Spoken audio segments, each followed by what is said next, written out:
Life insurance اور health insurance کا حکم۔ مصطفیٰ شاہد کراچی سے پوچھتے ہیں، میں سیکیورٹی کمپنی میں مینیجر کے طور پر کام کرتا ہوں، میرا کام سیکیورٹی گارڈ کو مینیج کرنا ہے، ہمیں انہیں لائف انشورنس اور ہیلتھ انشورنس دینی ہوتی ہے، کمپنی والے کہتے ہیں کہ آپ بھی اپنا ڈیٹا دیں تاکہ آپ کی بھی یہ دونوں انشورنس کر سکیں، اس بارے میں رہنمائی فرمائیں۔ بھائی اسلام میں لائف انشورنس اور ہیلتھ انشورنس دونوں ناجائز، دونوں حرام ہیں، اور یہ اصل میں غرر ہے۔ رسول اللہ صلی اللہ علیہ وسلم نے کوئی بھی ایسا معاملہ جس میں غرر ہو اس کی اجازت نہیں دی۔ بعض دفعہ اس میں قمار یعنی جوا بھی ہوتا ہے، بعض دفعہ اس میں سود بھی ہوتا ہے۔ یہ رقم داؤ پہ لگائی جاتی ہے کہ اگر فلاں کا انتقال ہو گیا تو آپ کو رقم مل جائے گی، نہیں ہوا تو رقم بعض دفعہ ڈوب جائے گی، اور بعض دفعہ رقم اصل مل جاتی ہے، وہ ڈوبنے کا چانس نہیں ہوتا، لیکن اضافی رقم مشروط ہوتی ہے کسی کے موت کے ساتھ یا کسی کے حادثے کے ساتھ۔ تو کبھی بھی کسی کے حادثے یا موت کے ساتھ جب آپ کا پروفٹ مشروط ہوگا تو یہ غرر کی ایک صورت ہے۔ غرر کا مطلب غیر یقینی۔ تو کاروباری معاملات میں اور جو بھی بزنس ہو اس میں شریعت نے حکم دیا ہے کہ حوادث اور حادثات کے ساتھ آپ کا پروفٹ مشروط نہیں ہونا چاہیے، اس وجہ سے یہ ناجائز اور حرام ہے۔ اس کے جتنے بھی دلائل دیے جائیں کہ اس میں لوگوں کو فائدہ ہوتا ہے، تو رسول اللہ صلی اللہ علیہ وسلم کے دور میں جو قمار تھا اس میں تو غریبوں کو بہت زیادہ فائدہ ہوا کرتا تھا۔ عرب یہ کرتے تھے کہ جوا جو جیتتا تھا اور اس کے نام جب رقم نکلتی تھی تو وہ ساری رقم غریبوں میں بانٹ دیا کرتا تھا، اور جوا کھیلا اس لیے جاتا تھا اس دور میں کہ غریب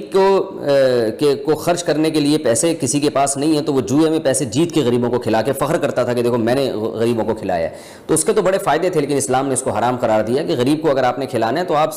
تمیز سے بزنس کریں جیسے ساری دنیا کرتی ہے بزنس، اور اس طرح کے حوادث کے ساتھ اپنے پروفٹ کو مشروط نہ کریں کہ یہ چیز نکل آئی یا یہ تیر نکل آیا میرے نام سے تو یہ پیسے میں جیت گیا۔ یا انشورنس میں بھی یہی ہوتا ہے کہ حادثہ ہو گیا تو آپ کو پیسے ملیں گے، حادثہ نہیں ہوا تو پیسے نہیں ملیں گے۔ آپ یہ کہہ سکتے ہیں کہ اس میں تو تعاون ہے،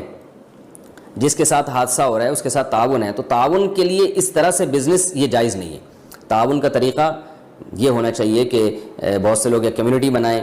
اور اس کمیونٹی میں پیسے جمع کروائیں، جس کو ضرورت پڑتی ہے اس کے ساتھ ان پیسوں سے تعاون کیا جائے، جیسے بہت ساری کمیونٹی نے بنائے ہوئے ہیں۔ یہ تو ایک انشورنس تو ایک باقاعدہ بزنس ہے۔ میں بھی اس کے دلائل کی تفصیل میں زیادہ نہیں جاؤں گا، یہ تو بہت لمبا کلپ ہو جائے گا، اس پر علماء نے بہت کچھ لکھا ہے۔ یہ صرف میرا بتانے کا مقصد یہ ہے کہ انشورنس اور کے جواز پہ جو دلائل دیے جاتے ہیں تو علماء ان دلائل سے غافل نہیں ہیں،